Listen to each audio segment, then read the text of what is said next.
Welcome to our webinar, Close Up with a Vietnam Veteran from the 1st Infantry Division. I'd like to introduce you and welcome our two speakers today.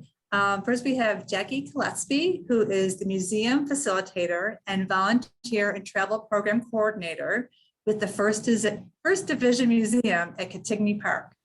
We also have with us Sergeant Tom Brown, who was born and raised in Chicago before he was called to service in 1966. He spent 2 years in the Army serving with the 18th Infantry Regiment of the 1st Infantry Division, or the big one, or the big red one, sorry.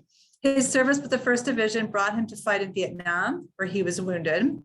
During his time in the Army, Tom served the Combat Infantry Badge.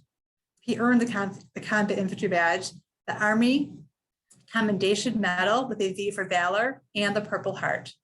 Recently, Tom had the pleasure of going on an honor flight to Washington, D.C., surrounded by fellow Vietnam veterans.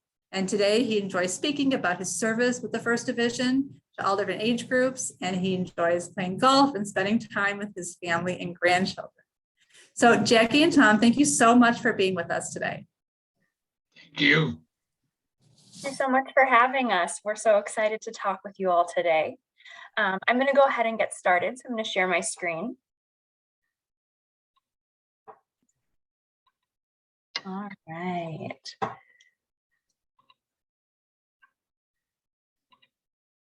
All right. So I'm going to go ahead and start off by telling you a little bit about the 1st Division Museum, where we're located, and also why we exist. The 1st Division Museum, this is a picture of our museum. So if you ever come and visit us, you know what our building looks like. So what is the 1st Division Museum at Cantini Park? So we are located in Wheaton, Illinois, on the former estate of Colonel Robert R. McCormick. Who is Colonel McCormick? The McCormick name is probably a name that you've heard a couple of times if you are from the Chicagoland area. He was the owner and the publisher of the Chicago Tribune. He's the grandson of Joseph Medill, who was a staunch abolitionist and early supporter of Abraham Lincoln. He was also the mayor of Chicago after the Great Chicago Fire, and also owned and edited and published the Chicago Tribune. The Medill School of Journalism at Northwestern University is named after his grandfather. So he comes from a long line of very interesting, influential people in the Chicagoland area. Some of the things that Colonel Robert R. McCormick valued were First Amendment rights. That was something that he fought for with the Tribune and all throughout his lifetime. And he also served with the 1st Infantry Division during World War I, which is why our museum exists on his estate. In his will, when he passed away in 1955, he specifically stipulated that there was to be a museum to honor the 1st Infantry Division on his estate after he passed away. So that's why our museum is here. We opened in 1960 and moved into our current building in 1992. But we don't just have a museum at Cantini Park. We have many other things as well. So as I said, our home is on Robert McCormick's estate. So his home is still on our estate. You can see his mansion right here. It is an absolutely gorgeous building that was constructed over multiple different phases. The wings were added on much later, but this home dates to the 1890s. And this is currently under construction. The home is being preserved right now, but normally you can tour this mansion and see a little bit and learn a little bit more about Robert McCormick's life. Also, because we're on his estate, we have beautiful grounds and gardens. We are on over 500 acres. So you can come and take a stroll through the gardens. You can visit the 1st Division Museum. You can visit Robert's home. You can go golfing. We also have a golf course. And then finally, and perhaps one of our more popular things that we have at Cantini Park is our tank park. That is a collection of 11 different tanks that were used from World War I all the way through the present day that our visitors are welcomed and encouraged to climb on. So if you've never been, I highly recommend visiting our museum and our park and taking a stroll through the gardens. So I'm going to dive a little bit now. Here's some interior shots of our museum as well as our hours. Our museum is very immersive. That's the word we like to use to talk about it. We have 2 different galleries inside of the museum. One is called our First in War Gallery.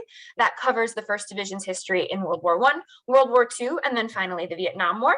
And then our second gallery is called Duty First, which is all about everything that the 1st Division has done since Vietnam, all the way up through the present day. The 1st Division is currently still active and recently returned home from a deployment to South Korea and will be deploying to Germany very, very soon. So now a little bit more about the 1st Division's history.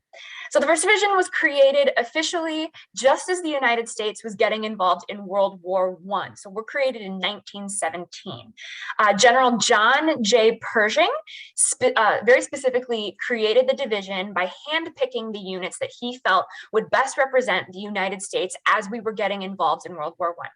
The US doesn't enter World War I until 1917, which is 3 full years after the war has begun. So General Pershing selects 4 infantry regiments, as well as 3 field artillery battalions, and some machine gun units to be a part of the 1st Division. Now, the 1st Division is called the 1st Division because it was the first one created in the more modern sense of the word division. We are also the 1st Division that fights in a conflict in Europe during World War I for the Americans. As we were getting involved in World War I, our allies, the British and the French, didn't think that Americans would actually be capable of fighting against the Germans. They wanted to separate the 1st Division and other American units and integrate them into the British and the French armies. But General Pershing asked for the opportunity to say, no, we can actually fight as an independent division away from the British and the French and show that we are worth fighting on our own. So the British and the French tasked the 1st Infantry Division with taking the village of Cantini, which is a tiny little town north of Paris that had been held by the Germans since the start of the war. And we were successful in doing so. We took the town in the first 30 minutes of the Battle of Cantini, which started on May 28, 1918, and then held the town for 3 days against German counterattacks. So this battle not only proved to our allies that we were capable of fighting against the Germans, but it proved to the Germans that the Americans were a force to be reckoned with. And this photo that I have here is actually from the Battle of Cantini. It was taken during the battle, which is really quite an incredible photo. This is John Pershing, the creator of the 1st Infantry Division. And if you're looking for a book to read to learn more about the Battle of Cantini, I absolutely recommend First Over There, The Attack on Cantini, America's First Battle of World War I by Matthew J. Davenport. It is masterfully written and gives a really wonderful account about the battle that almost feels more like a novel than a history book itself, but it's all true. So after the Battle of Cantini, the 1st Division continues to fight in France through the end of World War I, but we only spend about 6 months in battle because the war ends in November of 1918 on November 11th. But this is where we prove that we are capable of fighting and where we earn the nickname the Big Red One. I'm going to jump forward to the 1st Division in World War II. As I said, we were first over there in World War I, and we are first over there in World War II as well. We participate in Operation Torch and the invasion of North Africa, and fight our way across North Africa, starting in November of 1942 and through May of 1943. For a time, we were fighting integrated with the British units. Eventually, though, we are brought back together to fight as a division and are quite successful, especially in the latter half of the North African campaign. After we are finished in North Africa, we head to Sicily and participate in the liberation of Sicily alongside General George S. Patton for the US and also General Bernard Montgomery. These are photos of the 1st Infantry Division going through. This is the town of Troina. But we are successful in liberating Sicily from German control just within about 2 months. Immediately after these 2 amphibious invasions and liberations of North Africa and Sicily, the 1st Division is pulled back to England to train for the largest amphibious invasion in military history, and that would be D-Day. So June 6, 1944, the 1st Infantry Division lands in the very first wave on Omaha Beach alongside the 29th Infantry Division. We clear the beach within 15 hours and allow the rest of the units to continue onto the beach to liberate France from Nazi control. D-Day is considered the 1st Infantry Division's finest hour during World War II.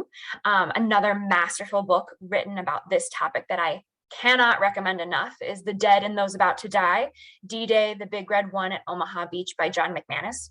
That book is named after a famous quote by a 1st Division colonel who said, "There are only 2 kinds of people who are going to stay on this beach, the dead and those that are going to die. So if we're going to die, let's die on the hill." And those words were what propelled the 1st Infantry Division forward off of the beach and into the French countryside on D-Day and beyond. After D-Day, the 1st Division liberates the first German town. We take the first German town, which is the town of Aachen. It's a medieval town that had a lot of historical significance, not a lot of strategic significance, but a lot of historical significance. We take that town between the months of September and October of 1944. We then go on to fight in the Battle of the Hurtgen Forest, which is essentially a back and forth between the Germans in a very dense wood, before we participate in the Battle of the Bulge, which is that center photo on the screen that you see right now. After the Battle of the Bulge is over, the 1st Division continues across Germany. We liberate two camps. One camp is called Zwodow, and that was a female prisoner camp controlled by the Nazis, where many of the women had been starved and worked to death. We also liberate a camp called Falkenau, which was specifically a camp that the Germans had set up mostly for Soviet prisoners of war, and those prisoners of war had been starved to death and beaten as well as worked to death. So, and that's actually what we're doing when World War II ends. After the war is over, the 1st Infantry Division stays in Germany, and we go on to act as the guards at the Nuremberg Trials, which took place in 1946. So we actually recently had a temporary exhibit about that. It's a very interesting piece of 1st Division history. And when you come to visit our museum, that's why you'll see that there is nothing about the Korean War in our museum. We were busy working in Germany to restabilize the nation after World War II was over. So that was a crash course in 1st Division history, starting with its creation in 1917, all the way through a little after World War II. And I am going to go ahead and stop sharing my screen so that you can hear from Tom Brown, who is a veteran of the 1st Infantry Division, and he's going to talk about his experience with the division in Vietnam. So Tom, I'm going to throw that over to you. As soon as I can share my screen, I will be there. You got it.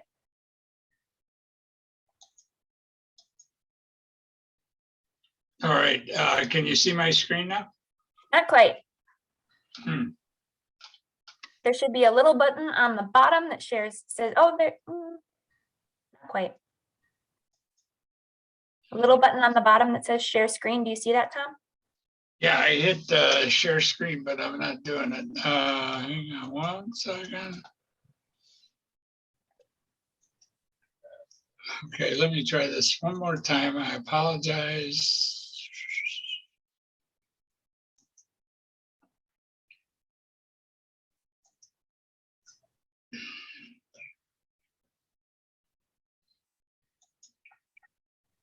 He is a co-host, so he does have the ability. Am I good? Not yet. Not yet. I'm sorry. Okay, let me try something else.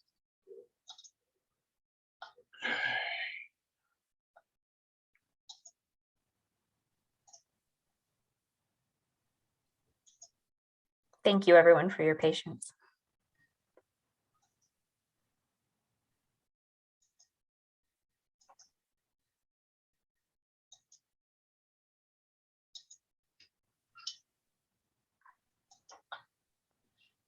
If you click the share screen button at the bottom, Tom, a little screen will pop up that gives you options for which screen to share.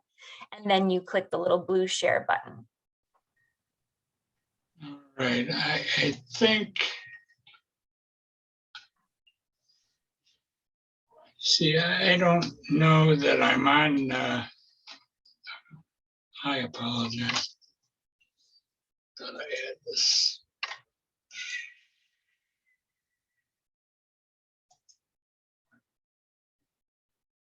I'm trying to get to the right screen here. Tim, I think what you want to do is minimize the Zoom, go and click on your Google slideshow, and then go back to Zoom. Does that make sense? Okay, does this, let's see. Doggone it. Okay, so I'm sharing screen. And then there's a little blue button that you need to click to like share it again.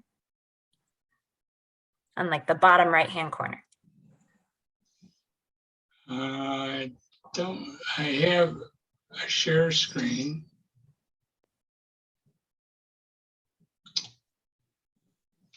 I really apologize.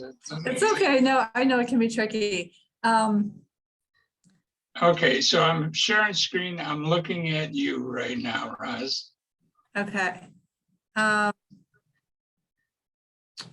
So I think, right, I guess I know it can be tricky. I think that, is the slideshow open?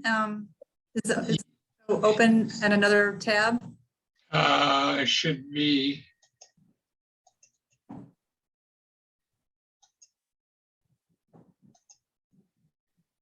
Like if you minimize the Zoom, when you're looking at Zoom, does your slideshow show up then? Okay, my slideshow is up.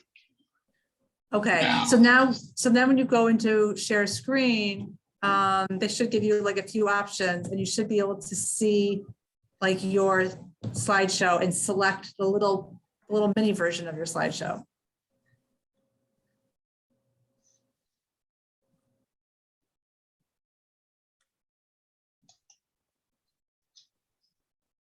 No.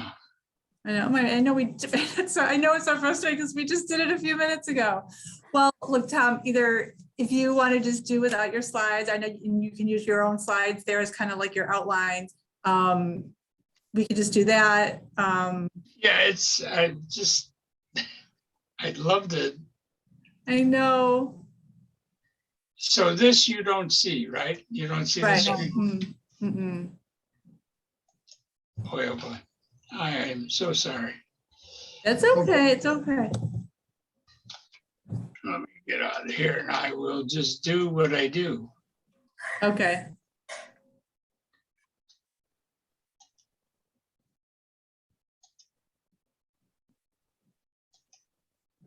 Okay, can you see me now? I see. How do I look? Good. You look great, Tom. All right.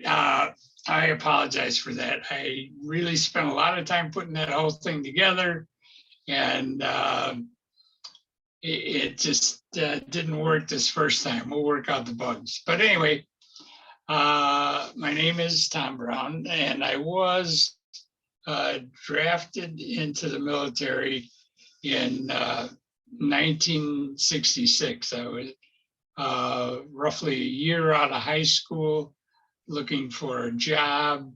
And in the meantime, the Selective Service happened to find me. So I went to Fort Campbell, Kentucky, at which point I took my basic training. And basic training is a lot of physical exercises, learning weaponry, and learning how to work as a team. So from basic training, after that lasts roughly 6 weeks. Then I was then sent to Fort Polk, Louisiana. Fort Polk, Louisiana was a training ground for infantrymen. In 1966, the war was amping up quite a bit, and they were taking on as many people as they could. Matter of fact, very few people know that in that time frame, there was months where certain people were drafted into the Marine Corps because they needed their particular numbers. In Fort Polk, Louisiana, where we took on the infantry training. It was very intense. It was set up to be in Vietnam. There was a lot of situations where we were in villages, etc., learning what we need to do when we would go inside of a village. I was then, after graduation there, I was then sent to Oakland, California. In Oakland, California was the very first time I had been on an airplane, because in 1967,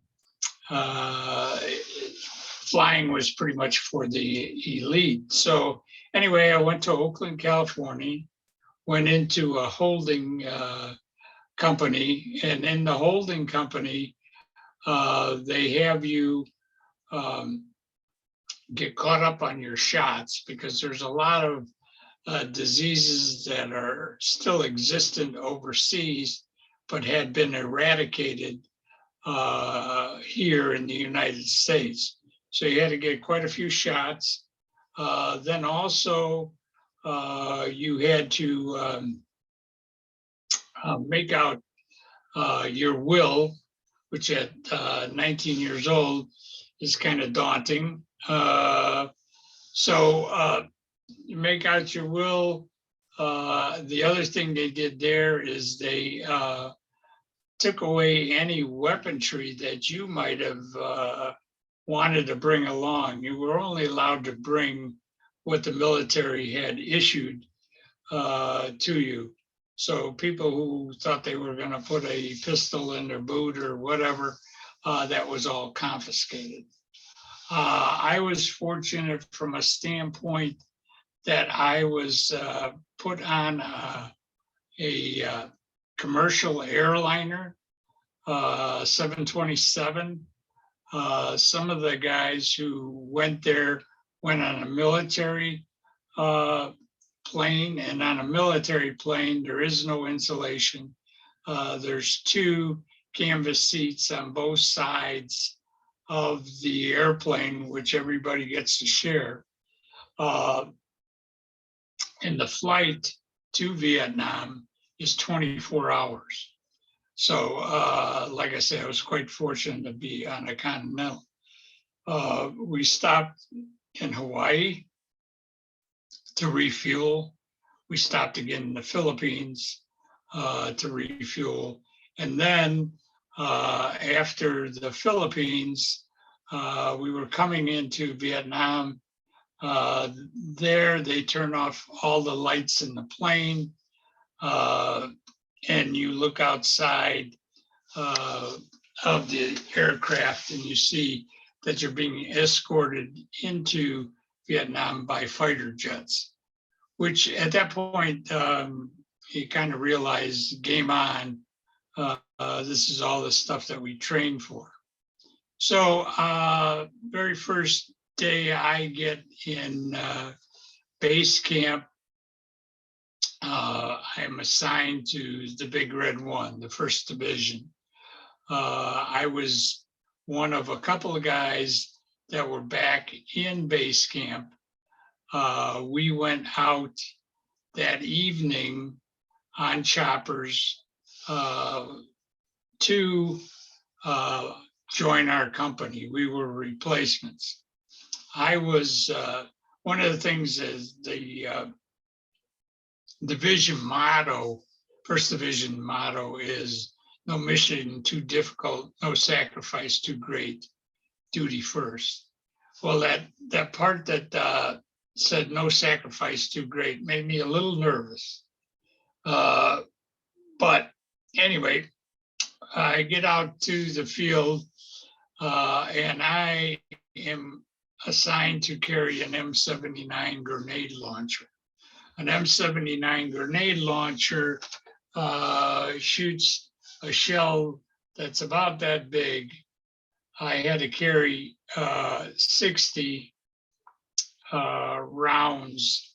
I carried 30 rounds of what they called high explosive, which would act as a grenade. And then I carried 30 rounds of buckshot, which you would have when you were in close range. So you would use that. And I also carried a handful of flares, which we would use if we were in a nighttime situation. So if they wanted illumination, I would turn around and fire off a couple rounds. The other thing I carried was a 45 pistol because of the amount of ammo you had to carry. So I carried a pistol, which was nice to have because then when we became into a secure situation, all I had to do is get rid of my rucksack, which had the ammunition in it, and my M79, and I still had a 45 that I could carry. In a squad, there's also several people that have M16s. M16s were just being introduced in the Vietnam War.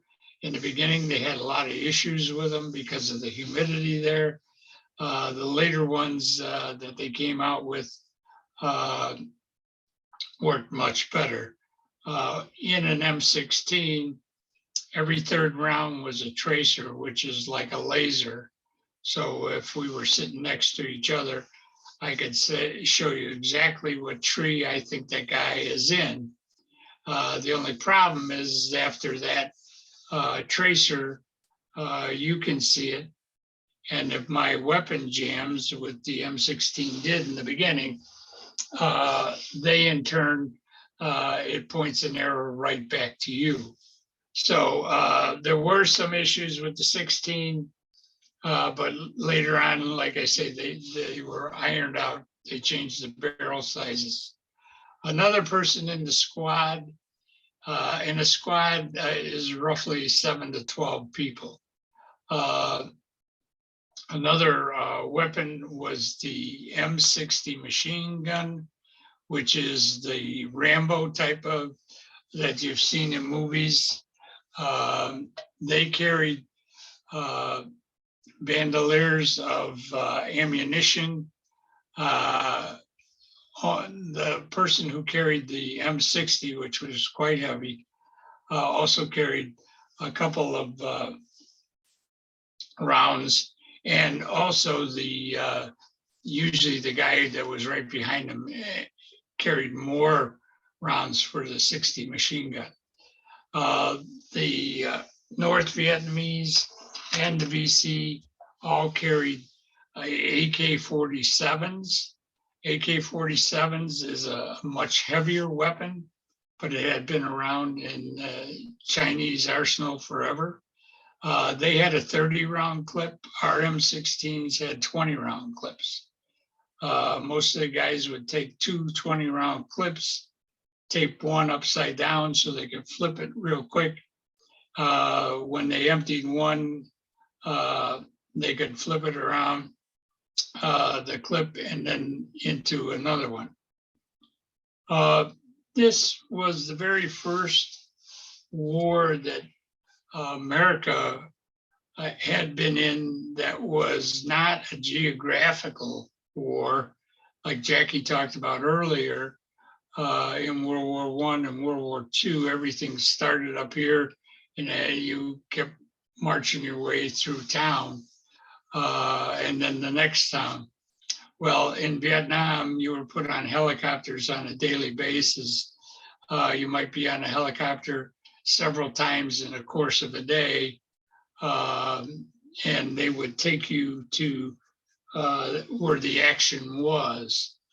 One of the questions I always like to ask any groups I put this on is, in World War II, how many days do you think a combat infantryman saw action? In other words, being shot at or being in a firefight. And the answer to that in World War II is 9 days. And again, it was because of geographical. You might not see somebody for a month. or 2 months. In Vietnam, that particular question, how many days does a combat infantryman see combat? We saw combat 240 days out of a 365 year. When I first went out into the field, the very first day I went from, we were out in the field for a total of 90 days before we came back to the rears.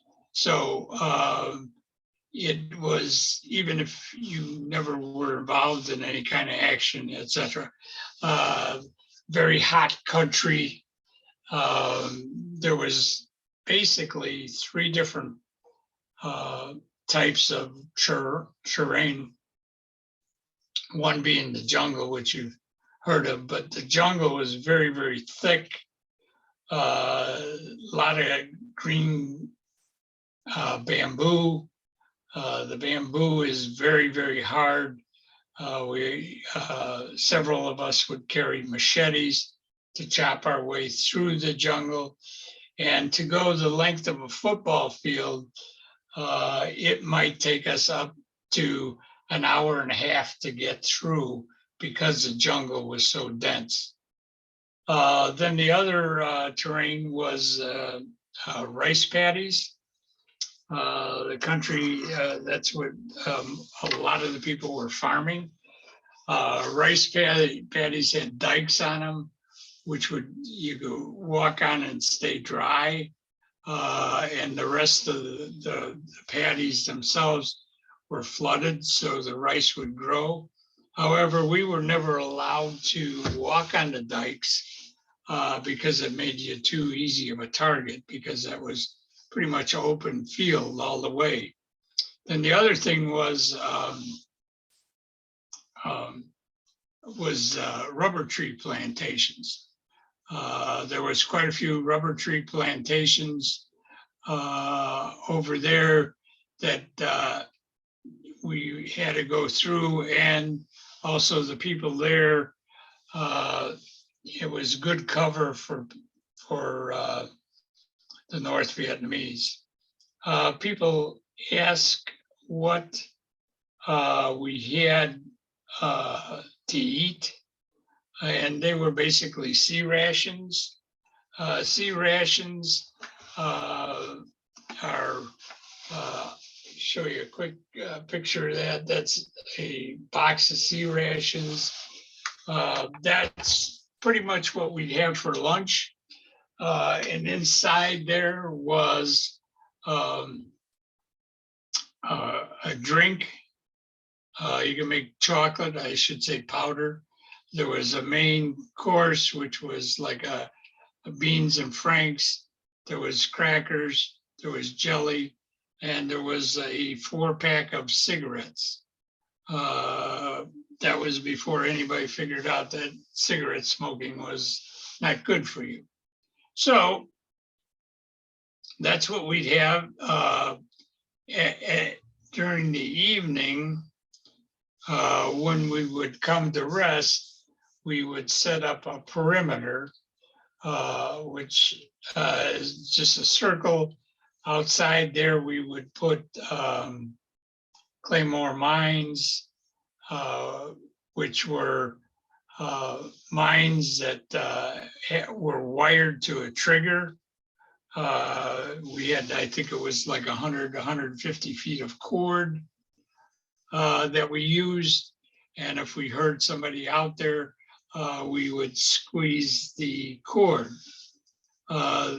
The North Vietnamese figured that out, and they in turn, on occasion, would turn those around, make a lot of noise, hoping that we would pull the trigger. So we, after that happened a couple of times, we figured out a better way. We would put the claymore mine, and then underneath that, we would put a hand grenade, take the pin out. So if anybody messed with it, They messed with the hand grenade as well as the Claymore mine. Again, being a helicopter war was a situation where we might go flying for 20 minutes, be dropped down, check out a village or where they thought the VC might be, and then in turn pick us up and we'd go to a different place. So we might be on helicopters 4 or 5 times in a day, maybe even more. And then when I say VC, that is the Vietcong, and Vietcong was the farmers' army, so to speak. Those were the people that were inducted into the army in the South. Most of the people there had regular jobs or were farmers, but were forced into the army. Up north, they had the North Vietnamese Army, the MVA. Those people were very, very well organized, had just about everything that we had. And when we went up north, we knew we were going to be having a lot of action, which we did. And those were a formidable opponent. Over there, also, there was a lot of, I won't say a lot of, but there was several different booby traps they had. One was called a punji pit, which there weren't too many of those left. A lot of them were built during when the French were there. And basically it was a whole dugout. They sharpened bamboo sticks, put them in there, put fecal matter on that, and if you would step on that, that would act as poison to your bloodstream. Also, they had a lot of hand grenades where they would tie them to a tree down low, use something like what I would call a florist wire, a green wire. And if you would trip that, obviously you'd pull the pin out and the grenade would go off. So there was quite a few of those. Also, we ran into tunnels. There was still a lot of tunnels left over. We ran into one tunnel that had 13-bed, 14-bed hospital inside of it. That's how extensive these things were. And that's where the word tunnel rat comes in. The tunnel rat, his job was to go in there with a flashlight and a .45 caliber and make sure there was nobody in there. Most of the time, before we'd even send somebody in there, we would throw a hand grenade down in the hole. So that was interesting the very first time that we were involved in a where they bombed for several, I would say, almost an hour plus, where they thought the Vietnamese were hiding, and just bomb after bomb. So we figured we'd walk in there would be nothing going on. Well, when a bomb dropped from an airplane, it goes off upon impact. Well, in a thick jungle, you're blowing up the top of the trees, and these people are in their tunnels. So we come walking in, and all kinds of action went on because, like I say, these people were hidden in tunnels. These bombs didn't do anything for them. So,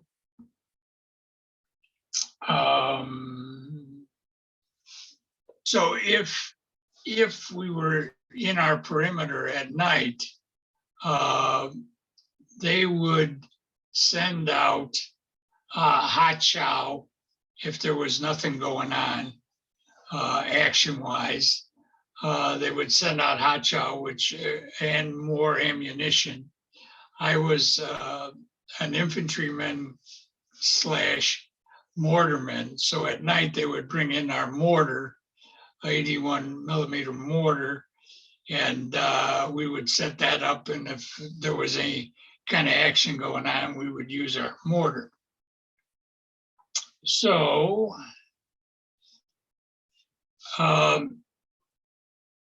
the other thing is that with the amount of firepower we could come up with, if need be, the Phantom jet fighters were the #1 source. Also, there were certain areas where they had the B-52s, and the B-52s would drop their bombs from 30,000 feet up. The holes they created, you could put a house inside, a small house inside. So they were very devastating.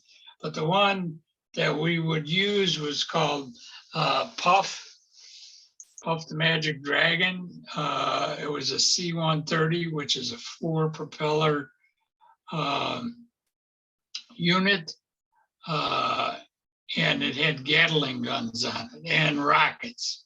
So if we needed to get some firepower in, usual was to throw a smoke grenade, and then the radio man would tell them that we're 200 yards behind the yellow smoke and drop the bombs as close as possible,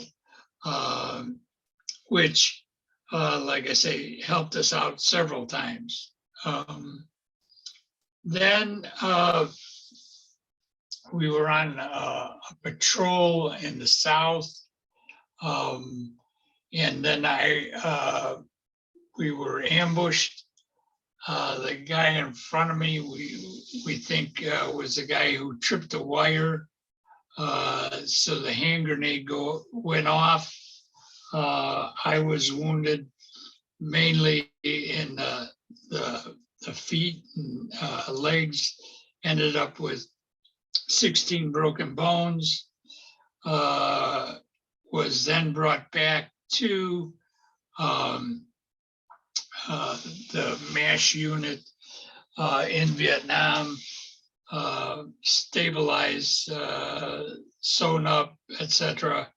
And then several days later, I went to Japan, where I spent a month in the hospital in Japan, getting ready to come home. When I came home, I was fortunate that I was an Army guy that went into a Navy hospital, which was Great Lakes Naval Hospital. I spent a good month and a half there, rehabbing, and then I was sent down to Fort Knox, Kentucky. And at Fort Knox, Kentucky, we had an operation where England had bought some gold from us, and we transported the gold from Fort Knox down to Louisville. And in Louisville, we couldn't take it off at Fort Knox because the runways were not long enough. Then from there, I thought I was done, and then they killed Martin Luther King. We were then supposed to come to Chicago to back up the National Guard in Chicago, but ended up actually going to Washington and backing up the National Guard there. Then, right before I was getting ready, the week of, to get out of the Army, the Russians captured one of our submarines, and everybody's leave was held.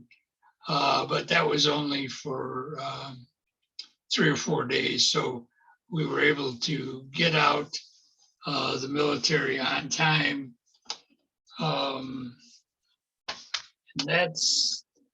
I really apologize that my slide presentation failed miserably, but I'll show you a couple things here. This is a Purple Heart. Purple Heart was originally, you see George Washington on there. That was originally a participation medal. And later on, General MacArthur turned it into a medal for people who got wounded or killed in action. Also with that, with a Purple Heart or any other accommodation medal you got, you also got a certificate. And that's about all I have. Open up to questions. Tom, thank you for that. I've never seen a Purple Heart in person before. That was really cool to see that medal at the end. Thank you so much. All you had to do was be at the wrong place at the wrong time. Well, thank you for sharing your story, your whole story. And gosh, thank you just for serving. And it's just really an honor to hear from you. So thank you. You're welcome. I was wondering, are there people that you served with that you are still in touch with? Do you, you know, I was for a while, but you know how it's kind of like college, you know, you have these close-knit friends and then they're gone. In Vietnam, because I was wounded and taken out, I didn't get a chance to get anybody's phone numbers or things of that nature. So it was boom, and you're out of there. And then, like I say, from there I went to Japan. I did keep in touch with a couple of guys that from Fort Knox when I was down there. Mm-hmm. Right. Well, it's so sudden that you didn't get a chance to say your goodbyes. No. Right. And I have to say one thing about Vietnam being a helicopter war. The plus side of it also was that we were in this ambush, which was probably a dozen guys that ambushed us. And that was typical VC operations, hit and run. So they in turn brought in the chopper, and I was probably, from the time I was wounded till the time I got to the hospital, was probably 15 minutes at the most. And you can't do that good off the Kennedy Expressway. So, right. Wow. Yeah, the amount of time you spent in the helicopter and the number of days that you actually served, I mean, you were actually in combat, is just, those numbers are extraordinary. Let's see, someone here has a question. They want to know, did you notice any differences in those that were drafted into service versus those who volunteered? I would say absolutely not, because you're in it together. You know, I mean, maybe there was a little ego going on in basic and training, but once you get there, you know, people are shooting at you. You don't bother to ask what education, what you did or whatever, you know. So no, that didn't come into play. And it also didn't come into play for officers. Officers were your commanders, but when everybody's in this particular situation, everybody's walking around with loaded weaponry, all things are equal. Right.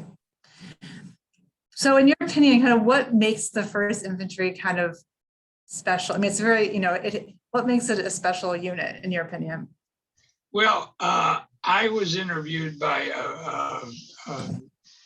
a Vietnamese who was writing a book, and he this was a couple of years ago, and he was writing from America's perspective, North's perspective and the Vietcong perspective. And the first division, the big red one, was, which I was not aware of until he brought it up, was one of the most feared divisions in Vietnam because of their capabilities and their firepower, etc. I was proud to be in the first division. Like I said in the beginning, that the sacrifice, no sacrifice too big, kind of worried me because I could be that sacrifice. But no, it was a good division. It was highly thought of, and it's highly thought of today. And the first division was the only one who carried their original first division patch with the big red one on it through Vietnam, where everybody else was going with a black camouflage patch. So they were kind of bad guys. And what was your experience like with the honor flight, visiting the memorial in Washington? Oh, the honor flight. That was awesome. It's like being king for a day. I've never been treated like we were on the honor flight. The honor flight, you get there early in the morning. You have to get there at 4 o'clock. There's people there greeting you. They're so well organized.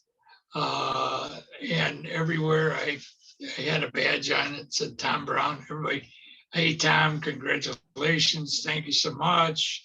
And it was extremely appreciative from me because coming back from Vietnam, there was no parades. There was no, as you see on the news today, somebody running up to you and giving you a big hug. It was just the opposite. And from that standpoint, it was very much appreciated. And it's the first time I had been to all the memorials in Washington, which was very much appreciated. And the other thing, I was fortunate from a standpoint that my son, who put me in for it, got to accompany me with it. And as a general rule, they don't have everybody. You can't have, because they try to get as many vets on the flight as, because they have people on the other end that are your guardians. We had 2 World War II guys. We had 10 Korean guys, and the rest were 100 Vietnam vets. So, and then the following flight was the very first all-female flight. And that was like the month after us. And the next flight, which is in April, is going to be the 100th flight out of Chicago. And as a matter of fact, it moved me so much that I now became a volunteer, kind of a payback thing, because it is a super experience. I just don't know how well I'm going to do at 3 in the morning driving to Midway Airport. But oh, that's fantastic. I mean, I just think the way you're giving back, both with the museum and with things like honor flight, is just fantastic that you are giving back in that way and kind of sharing your experience with others. I mean, I think it's wonderful.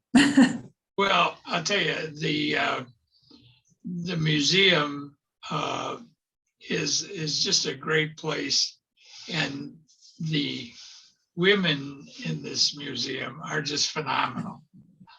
They're all very, very much enthused about their job. They enjoy doing it, and I just love working with them because they're great. I was working for a while as a volunteer in a hospital, and I was dealing with how do I put it, older women, and there's a difference. There is a difference. What is your favorite part of the museum? Like what kind of part of the collection do you think is kind of the most meaningful or really tells the story of the First Infantry? Well, I mean, the whole museum, the most impressive part is when you come off the boat and you end up on shore as you would in World War II and Omaha Beach. And it's just phenomenal. The entire mural that's painted on the wall is just fantastic. You know, it's just a great place. Some people go through that museum in 10 minutes. Some people go through there in 2.5 hours. It just depends, you know, what you want to read about and things of that nature. Oh, there's someone who wants to know, is that a Toronto Maple Leaf on your jacket? Are you from, I want to know, are you like, do you have ties to Toronto? No, actually, I'm in my basement and it's cold, and it's my grandson's hockey team. Oh. Actually, I have my, as Jackie does.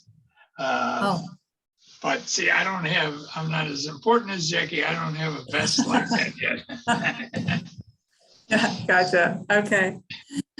All right. Well, anyhow, well, I just, I know we had a chance to answer some questions, and I just really want to say thank you, Tom, and thank you, Jackie, for joining us today. I'm just so glad we all got a chance to learn about the museum and about the work that's taking place, and people like you, Tom, that are there kind of telling your story. So I hope that some of you take some time to visit the museum. It's open for visiting, and we just, oh, there's a nice message in here. Great talk. Thank you for your service. So Thank you. I hope everybody has a good afternoon, and we hope to see you soon. Thank you so much. You. Appreciate it. I apologize again for the slideshow. No problem. It happens. It happens. That's technology. So no problem, Tom. Thank you. All right. Take care. Bye.